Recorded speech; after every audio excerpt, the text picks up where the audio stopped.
The Snow Queen by Hans Christian Andersen.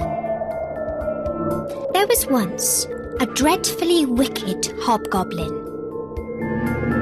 One day he was in capital spirits because he had made a looking glass which reflected everything that was good and beautiful in such a way that it dwindled almost to nothing. But anything that was bad and ugly stood out very clearly and looked much worse. The most beautiful landscapes looked like boiled spinach, and the best people looked repulsive or seemed to stand on their heads with no bodies. Their faces were so changed that they could not be recognized, and if anyone had a freckle, you might be sure it would be spread over the nose and mouth. That was the best part of it, said the hobgoblin. But one day, the looking glass was dropped, and it broke into 1,000,000 billion and more pieces. And now came the greatest misfortune of all.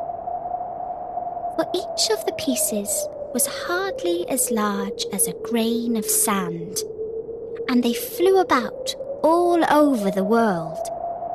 And if anyone had a bit in his eye, there it stayed. And then he would see everything awry, or else could only see the bad sides of anything. For every tiny splinter of the glass possessed the same power that the whole glass had. Some people got a splinter in their hearts, and that was dreadful, for then it began to turn into a lump of ice. The hobgoblin laughed till his sides ached, but still the tiny bits of glass flew about. And now we will hear all about it.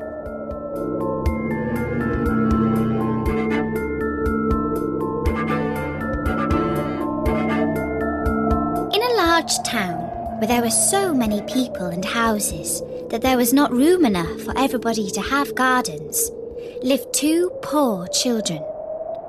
They were not brother and sister, but they loved each other just as much as if they were. Their parents lived opposite one another in 2 attics, and out on the leads they had put 2 boxes filled with flowers. There were sweet peas in it, and 2 rose trees, which grow beautifully. And in the summer, the 2 children were allowed to take their little chairs and sit out under the roses. Then they had splendid games. In the winter, they could not do this, but then they put hot pennies against the frozen window panes and made round holes to look at each other through. His name was Kay, and hers was Gerda. Outside it was snowing fast. "Those are the white bees swarming," said the old grandmother.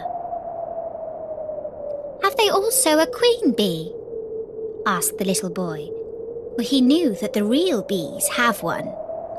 "To be sure," said the grandmother. "She flies wherever they swarm the thickest. She is larger than any of them, and never stays upon the earth, but flies again up into the black clouds.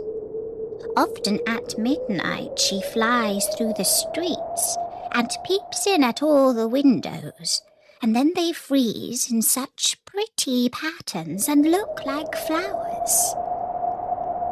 "Yes, we have seen that," said both the children.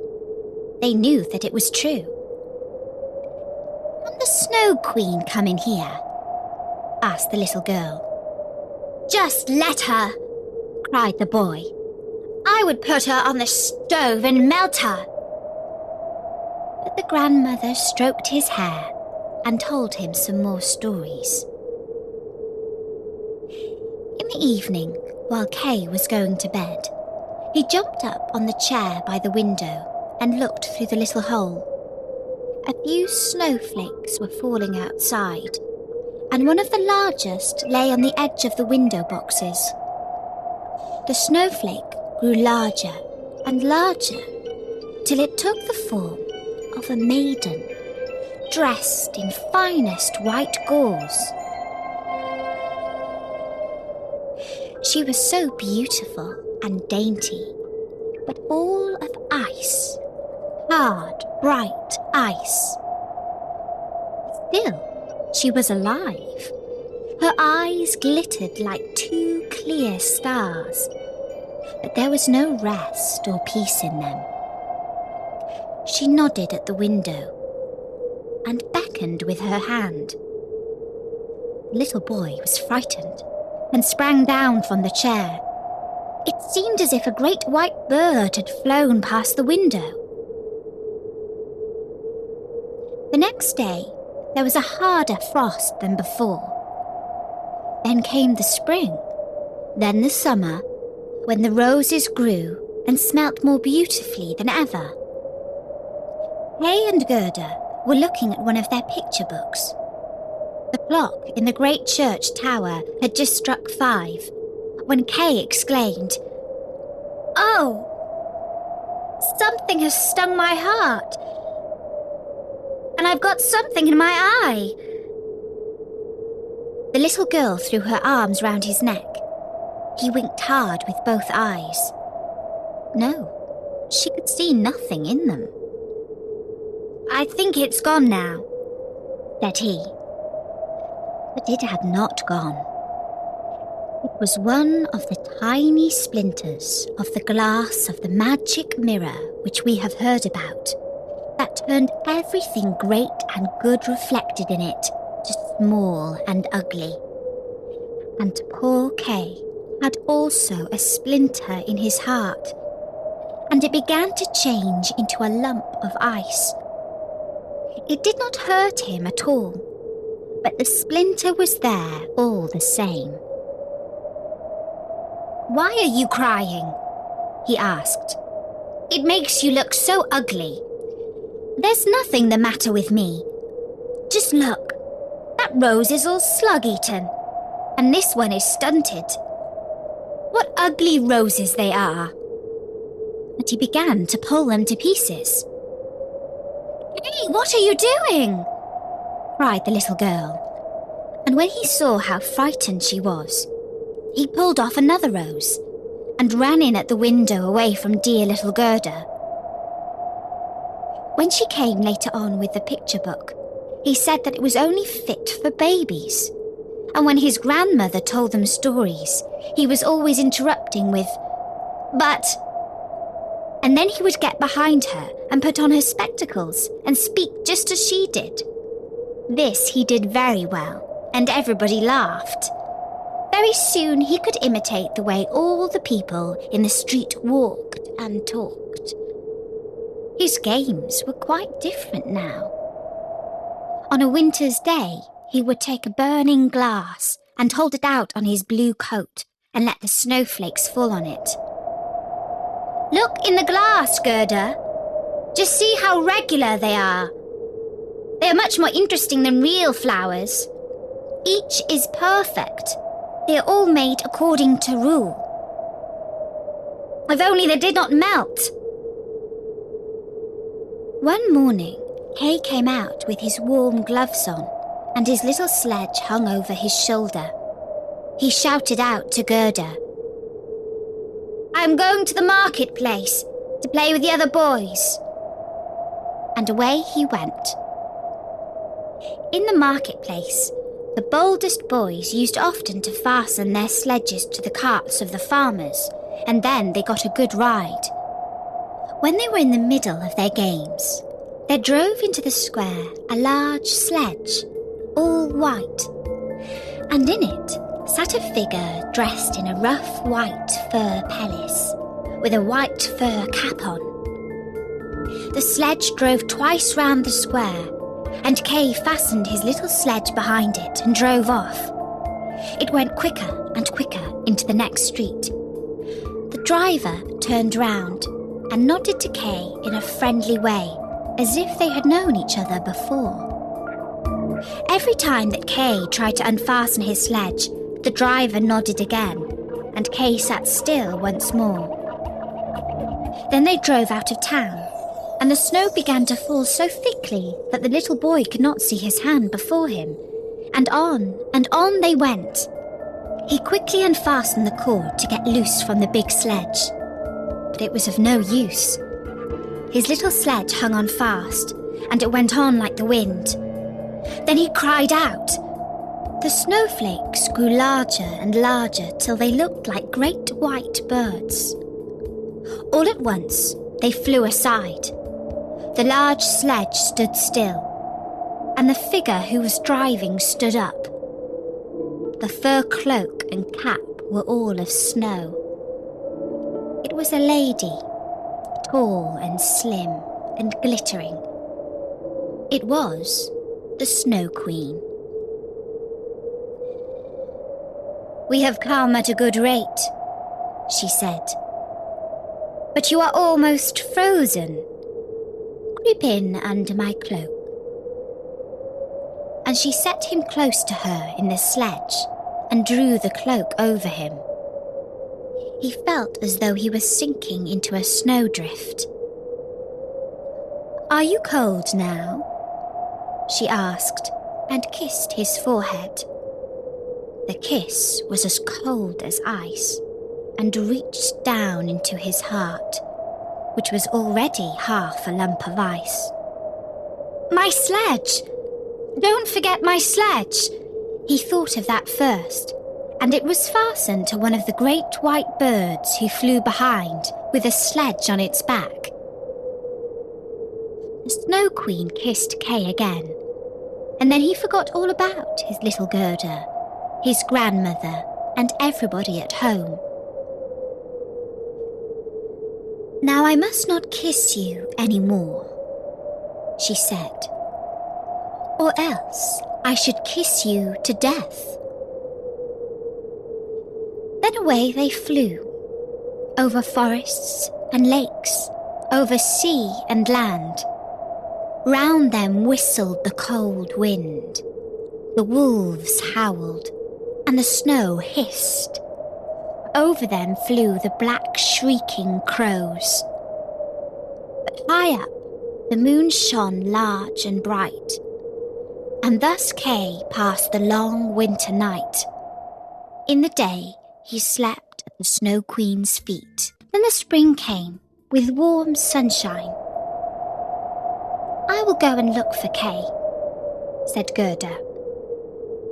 So she went down to the river and got into a little boat that was there. Presently the stream began to carry it away. "Perhaps the river will take me to Kay," thought Gerda.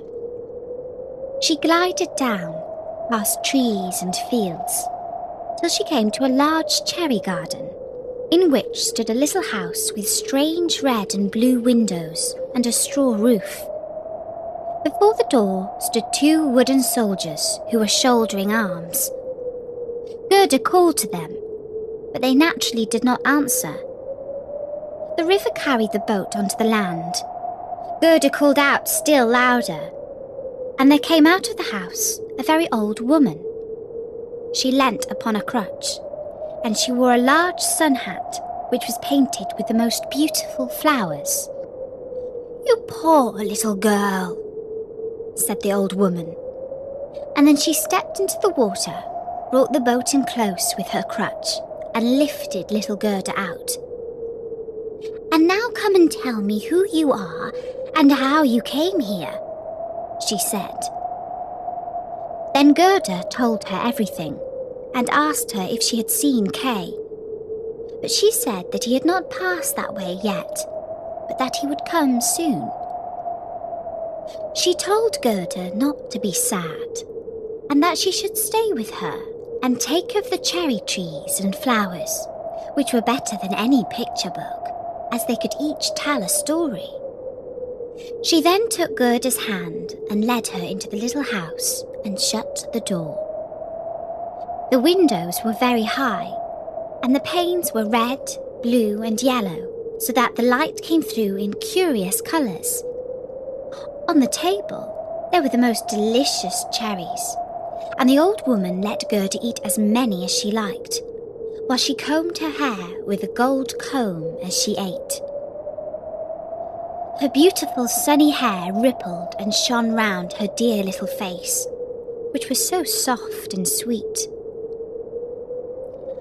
I have always longed to have a dear little girl just like you, and you shall see how happy we shall be together. As she combed Gerda's hair, Gerda thought less and less about Kay. For the old woman was a witch, but not a wicked witch, for she only enchanted now and then to amuse herself. But she did want to keep little Gerda very much. So she went into the garden and waved her stick over all the rose bushes and blossoms and all. They sank down into the black earth, and no one could see where they had been. The old woman was afraid that if Gerda saw the roses, she would begin to think about her own, and then would remember Kay and run away. Then she led Gerda out into the garden. How glorious it was, and what lovely scents filled the air. All the flowers you can think of blossom there all the year round. Gerda jumped for joy and played there till the sun set behind the tall cherry tree, and then she slept in a beautiful bed with red silk pillows filled with violets. She slept soundly and dreamed as a queen does on her wedding day. The next day, she played again with the flowers in the warm sunshine, and so many days passed by. Gerda knew every flower, but although there were so many, it seemed to her as if one were not there, though she could not remember which. She was looking one day at the old woman's sun hat, which had the painted flowers on it, and there she saw a rose. The witch had forgotten to make that vanish when she had made the other roses disappear under the earth. It was so difficult to think of everything. "Why, there are no roses here!" cried Gerda, and she hunted amongst all the flowers, but not one was to be found. Then she sat down and cried, but her tears fell just on the spot where a rose bush had sunk, and when her warm tears watered the earth, the bush came up in full bloom just as it had been before. Gerda kissed the roses and thought of the lovely roses at home, and with them came the thought of little Kay. "Oh, what have I been doing?" said the little girl. "I wanted to look for Kay." She ran to the end of the garden. The gate was shut, but she pushed against the rusty lock so that it came open. She ran out with her little bare feet. No one came after her. At last she could not run any longer, and she sat down on a large stone. When she looked round, she saw that the summer was over. It was late autumn. It had not changed in the beautiful garden, where there was sunshine and flowers all the year round. "Oh dear, how late I have made myself," said Gerda. "It's autumn already. I cannot rest." And she sprang up to run on. Oh, how tired and sore her little feet grew, and it became colder and colder. She had to rest again, and there on the snow in front of her was a large crow. It had been looking at her for some time, and it nodded its head and said, "Ah, good day." Then it asked the little girl why she was alone in the world. She told the crow her story and asked if he had seen little Kay. The crow nodded very thoughtfully and said, "It might be, it might be." "What? Do you think you have?" cried the little girl, and she almost squeezed the crow to death as she kissed him. "Gently, gently," said the crow. I think it might be little Kay, but now he has forgotten you for the princess." "Does he live with a princess?" asked Gerda. "Yes. Listen," said the crow. Then he told her all he knew. "In the kingdom in which we are now sitting lives a princess who is dreadfully clever. She has read all the newspapers in the world and has forgotten them. She is as clever as that. The other day she came to the throne, and that is not so pleasant as people think. Then she began to say, 'Why should I not marry?' But she wanted a husband who could answer when he was spoken to, not one who would stand up stiffly and look respectable. That would be too dull. When she told all the court ladies, they were delighted. 'You can believe every word I say,' said the crow. 'I have a tame sweetheart in the palace, and she tells me everything.' Of course, his sweetheart was a crow.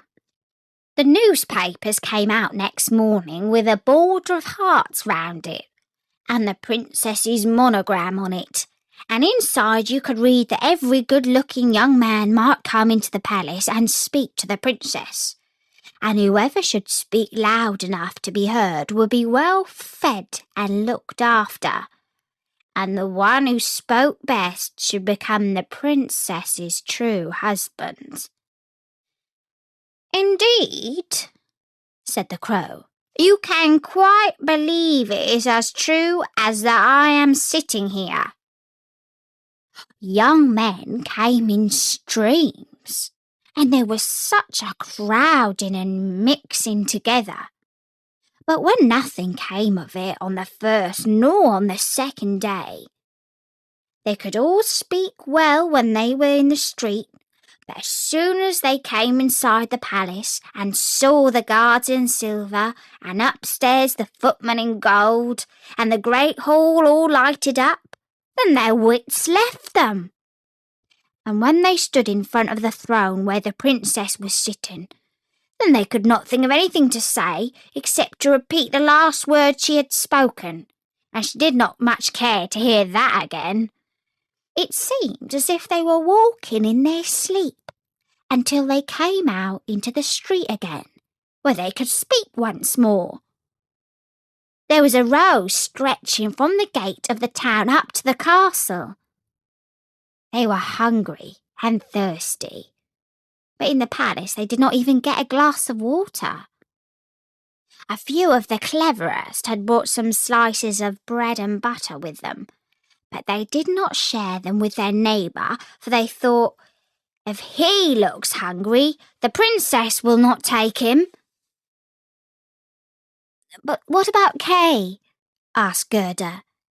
"When did he come? Was he in the crowd?" "Wait a bit, we are coming to him."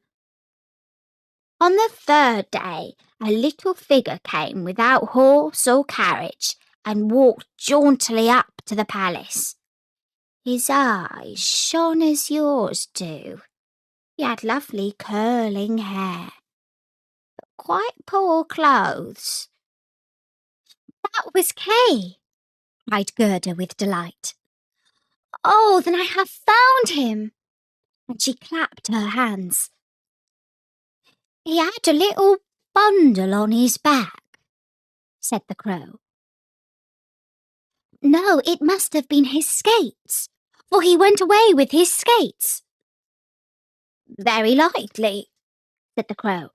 I did not see for certain, but I know this from my sweetheart, that when he came to the palace door and saw the royal guards in silver and on the stairs the footman in gold, he was not the least bit put off. He nodded to them, saying, "It must be rather dull standing on the stairs. I would rather go inside." The halls blazed with lights. Councillors and ambassadors were walking about in noiseless shoes carrying gold dishes. It was enough to make anyone nervous. His boots creaked dreadfully loud, but he was not frightened. "That must be Kay," said Gerda. "I know he had new boots on. I've heard them creaking in his grandmother's room." "They did creak, certainly," said the Crow, "and not one bit afraid. Up he went to the Princess, who was sitting on a large pearl as round as a spinning wheel. All the ladies in waiting were standing round, each with their attendants, and the lords in waiting with their attendants. The nearer they stood to the door, the prouder they were." "It must have been dreadful," said little Gerda. "And Kay did win the Princess." "I heard from my tame sweetheart that he was merry and quick-witted. He had not come to woo, he said, but to listen to the Princess's wisdom. And the end of it was that they fell in love with each other." "Oh, yes, that was Kay," said Gerda. "He was so clever. He could do sums with fractions. Oh, do lead me to the palace." "That's easily said," answered the Crow. "But how are we to manage that?" "I must talk it over with my tame sweetheart. She may be able to advise us, for I must tell you that a little girl like you could never get permission to enter it." "Yes, I will get it," said Gerda. "When Kay hears that I am here, they will come out at once and fetch me." "Wait for me by the railings," said the Crow, and he nodded his head and flew away. It was late in the evening when he came back. "Caw, caw," he said. "I am to give you her love, and here is a little roll for you." She took it out of the kitchen. "There's plenty there, and you must be hungry. You cannot come into the palace. The guards in silver and the footman in gold would not allow it. But don't cry. You shall get in all right. My sweetheart knows a little backstairs which leads to the sleeping room, and she knows where to find the key." They went into the garden, and when the lights in the palace were put out one after the other, the Crow led Gerda to the back door. Oh, how Gerda's heart beat with anxiety and longing. It seemed as if she were going to do something wrong, but she only wanted to know if it were little Kay. Yes, it must be he. She remembered so well his clever eyes, his curly hair. She could see him smiling as he did when they were at home under the rose trees. He would be so pleased to see her and to hear how they all were at home. Now they were on the stairs. A little lamp was burning, and on the landing stood the tame Crow. She put her head on one side and looked at Gerda, who bowed as her grandmother had taught her. "My betrothed has told me many nice things about you, my dear young lady," she said. "Will you take the lamp while I go in front? We go this way so as to meet no one." Through beautiful rooms they came to the sleeping room. In the middle of it, hung on a thick rod of gold, were two beds, shaped like lilies, one all white in which lay the princess, and the other red, in which Gerda hoped to find Kay. She pushed aside the curtain and saw a brown neck. Oh, it was Kay! She called out his name loud, holding the lamp towards him. He woke up, turned his head and... Oh, it was not Kay. It was only his neck that was like Kay's, but he was young and handsome. The princess sat up in her lily bed and asked who was there. Then Gerda cried and told her story and all that the crows had done. "You poor child," said the prince and princess, and they praised the crows and said that they were not angry with them, but that they must not do it again. Now they should have a reward. "Would you like to fly away free?" said the princess. "Or will you have a permanent place as court crows with what you can get in the kitchen?" And both crows bowed and asked for a permanent appointment, for they thought of their old age. And they put Gerda to bed, and she folded her hands, thinking as she fell asleep, "How good people and animals are to me." The next day she was dressed from head to foot in silk and satin. They wanted her to stay on in the palace, but she begged for a little carriage and a horse and a pair of shoes so that she might go out again into the world to look for Kay. They gave her a muff as well as some shoes. She was warmly dressed, and when she was ready, there in front of the door stood a coach of pure gold, with a coachman, footman, and postilions with gold crowns on. The prince and princess helped her into the carriage and wished her good luck. The wild crow, who was now married, drove with her for the first 3 miles. The other crow could not come because she had a bad headache. "Goodbye," called the prince and princess, and little Gerda cried, and the crow cried. When he said goodbye, he flew onto a tree and waved with his black wings as long as the carriage, which shone like the sun, was in sight. They came at last to a dark wood, but the coach lit it up like a torch. When the robbers saw it, they rushed out, exclaiming, "Gold! Gold!" They seized the horses, killed the coachman, footman and postilions, and dragged Gerda out of the carriage. "She is plump and tender, Abuelita," said the robber queen, and she drew her long knife, which glittered horribly. "You shall not kill her," cried her little daughter. "She shall play with me. She shall give me her muff and her beautiful dress, and she shall sleep in my bed." The little robber girl was as big as Gerda, but was stronger and broader, with dark hair and black eyes. She threw her arms round Gerda and said, "They shall not kill you, so long as you are not naughty." "Aren't you a princess?" "No," said Gerda, and she told her all that had happened to her and how dearly she loved little Kay. The robber girl looked at her very seriously and nodded her head, saying, "They shall not kill you, even if you are naughty, for then I will kill you myself." And she dried Gerda's eyes and stuck both her hands in the beautiful warm muff. The little robber girl took Gerda to a corner of the robbers' camp where she slept. All round were more than 100 wood pigeons, which seemed to be asleep, but they moved a little when the 2 girls came up. There was also nearby a reindeer, which the robber girl teased by tickling it with her long, sharp knife. Gerda lay awake for some time. "Coo, coo," said the wood pigeons.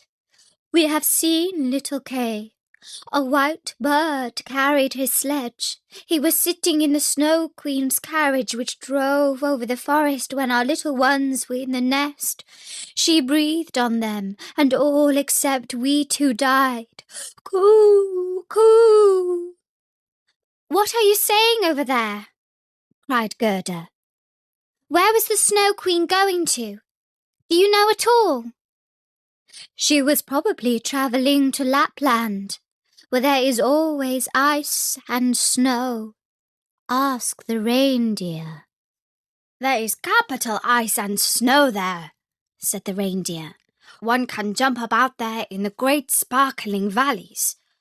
There the Snow Queen has her summer palace, but her best palace is up the North Pole, on the island called Spitzbergen. Oh, Kay, my little Kay, sobbed Gerda. You must lie still, said the little robber girl, or else I shall stick my knife into you. In the morning, Gerda told her all that the wood pigeons had said. She nodded. Do you know where Lapland is? She asked the reindeer. Who should know better than I? Said the beast, and his eyes sparkled. I was born and bred there on the snow fields. Listen, you see that all the robbers are gone. Only my mother is left, and she will fall asleep in the afternoon. Then I will do something for you. When her mother had fallen asleep, the robber girl went up to the reindeer and said, I am going to set you free, so that you can run to Lapland. But you must go quickly and carry this little girl to the Snow Queen's palace where her playfellow is. You must have heard all that she told about it, for she spoke loud enough. The reindeer sprang high for joy. The robber girl lifted Gerda up and had the foresight to tie her on firmly and gave her her little pillow for a saddle. You must have your fur boots, she said, for it will be cold. But I shall keep your muff, for it is so cosy. But so that you may not freeze, here are my mother's great fur gloves. They will come up to your elbows. Leap into them. And Gerda cried for joy. Don't make such faces, said the little robber girl. You must look very happy. And here are 2 loaves and a sausage. Now you won't be hungry. They were tied to the reindeer. The little robber girl opened the door, made all the big dogs come away, cut through the halter with her sharp knife, and said to the reindeer, Run now, but take great care of the little girl. And Gerda stretched out her hands with the large fur gloves towards the little robber girl and said, Goodbye. Then the reindeer flew over the ground, through the great forest as fast as he could. The wolves howled, the ravens screamed, the sky seemed on fire. Those are my dear old northern lights, said the reindeer. See how they shine. And then he ran faster still, day and night. The loaves were eaten, and the sausage also, and then they came to Lapland. They stopped by a wretched little house. The roof almost touched the ground, and the door was so low that you had to creep in and out. There was no one inside the house except an old Lapland woman who was cooking fish over an oil lamp. The reindeer told Gerda's whole history, but first he told his own, for that seemed to him so much more important, and Gerda was so cold that she could not speak. Ah, you poor creatures, said the Lapland woman. You still have farther to go. You must go over 100 miles into Finland, for there the Snow Queen lives, and every night she burns Bengal lights. I will write some words on a dried stockfish, for I have no paper, and you must give it to the Finland woman, for she can give you better advice than I can." And when Gerda was warmed and had had something to eat and drink, the Lapland woman wrote on a dried stockfish and begged Gerda to take care of it. She tied Gerda securely on the reindeer's back, and away they went again. The whole night was ablaze with northern lights.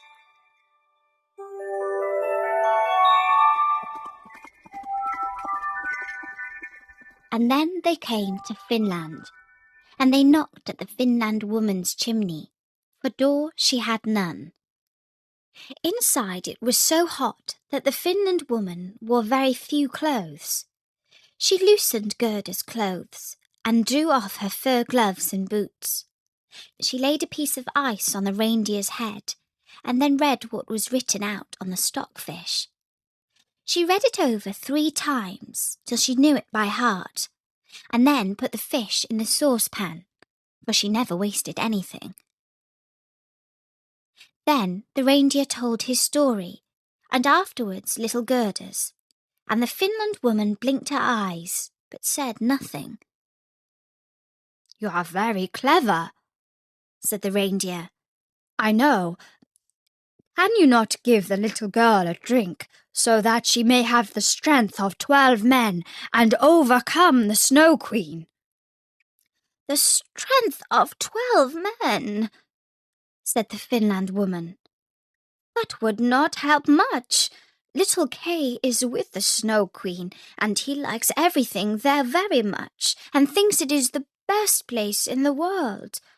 But that is because he has a splinter of glass in his heart and a bit in his eye. If these do not come out, he will never be free, and the Snow Queen will keep her power over him." "But cannot you give little Gerda something so that he can have power over her?" "I can give her no greater power than she has already. Don't you see how great it is?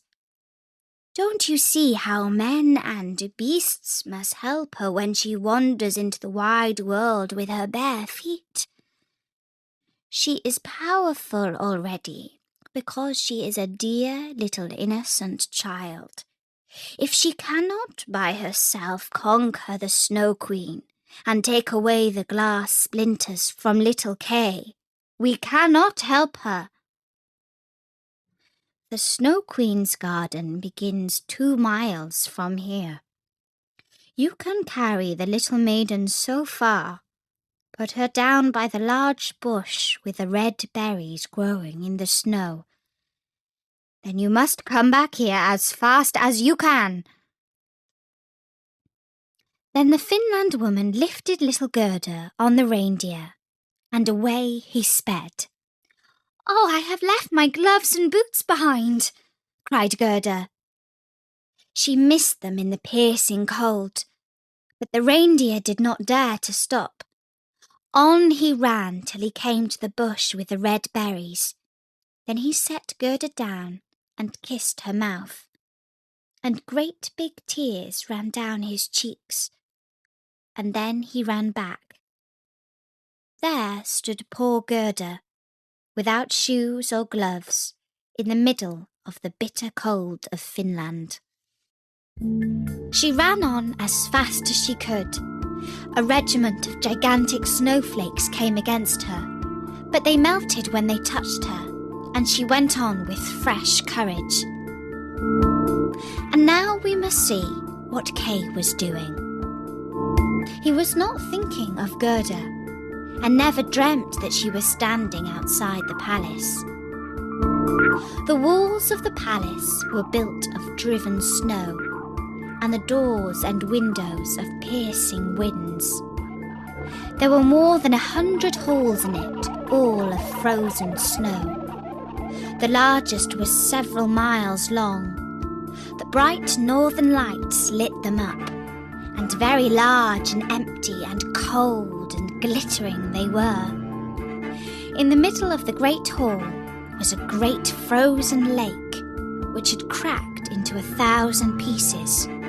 Each piece was exactly like the other. Here, the Snow Queen used to sit when she was at home. Little Kay was almost blue and black with cold, but he did not feel it, for she had kissed away his feelings, and his heart was a lump of ice. He was pulling about some sharp, flat pieces of ice and trying to fit one into the other. He thought each was most beautiful, but that was because of the splinter of glass in his eye. He fitted them into a great many shapes, but he wanted to make them spell the word love. The Snow Queen had said, "If you can spell out that word, you shalt be your own master. I will give you the whole world and a new pair of skates." But he could not do it. "Now I must fly to warmer countries," said the Snow Queen. "I must go and powder my black kettles." That was what she called Mount Etna and Mount Vesuvius. "It does the lemons and grapes good." And off she flew, and Kay sat alone in the great hall, trying to do his puzzle. He sat so still that you would have thought he was frozen. Then it happened that little Gerda stepped into the hall. The biting cold winds became quiet, as if they had fallen asleep when she appeared in the great, empty, freezing hall. She caught sight of Kay. She recognized him and ran and put her arms around his neck, crying, "Kay, dear little Kay, I have found you at last." But he sat quite still and cold. Then Gerda wept hot tears, which fell on his neck and thawed his heart and swept away the bit of the looking-glass. He looked at her, and then he burst into tears. He cried so much that the glass splinter swam out of his eye. Then he knew her, and he cried out, "Gerda, dear little Gerda, where have you been so long, and where have I been?" And he looked around him. "How cold it is here! How wide and empty!" And he threw himself on Gerda, and she laughed and wept for joy. It was such a happy time that the pieces of ice even danced round them for joy. And when they were tired and lay down again, they formed themselves into the letters that the Snow Queen had said he must spell in order to become his own master. And Gerda kissed his cheeks, and they grew rosy. She kissed his eyes, and they sparkled like hers. She kissed his hands and feet, and he became warm and glowing. The Snow Queen might come home now. His release, the word love, stood written in sparkling ice. They took each other's hands and wandered out of the great palace. They talked about the grandmother and the roses on the leads. Wherever they came, the winds hushed and the sun came out.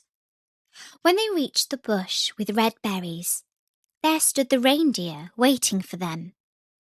He carried Kay and Gerda first to the Finland woman, who warmed them in her hot room and gave them advice for their journey home. Then they went to the Lapland woman, who gave them new clothes and mended their sleigh. The reindeer ran with them until they came to the green fields fresh with the spring green. Here he said goodbye. They came to the forest, which was bursting into bud, and out of it came a splendid horse which Gerda knew. It was the one which had drawn the gold coach ridden by a young girl with a red cap on and pistols in her belt. It was the little robber girl, who was tired of being at home and wanted to go out into the world. She and Gerda knew each other at once. "You are a nice fellow," she said to Kay. "I should like to know if you deserve to be run all over the world." But Gerda patted her cheeks and asked after the prince and princess. "They are travelling about," said the robber girl. "And the crow?" asked Gerda. "Oh, the crow is dead," answered the robber girl. "His tame sweetheart is a widow and hops about with a bit of black crape around her leg. She makes a great fuss, but that's all nonsense. But tell me what happened to you and how you caught him." And Kay and Gerda told her all. "Dear, dear," said the robber girl, shook both their hands, and promised that if she came to their town, she would come and see them. Then she rode on. But Gerda and Kay went home hand in hand. There they found their grandmother, and everything just as it had been. But when they went through the doorway, they found they were grown up. There were the roses on the leads. It was summer, warm, glorious summer.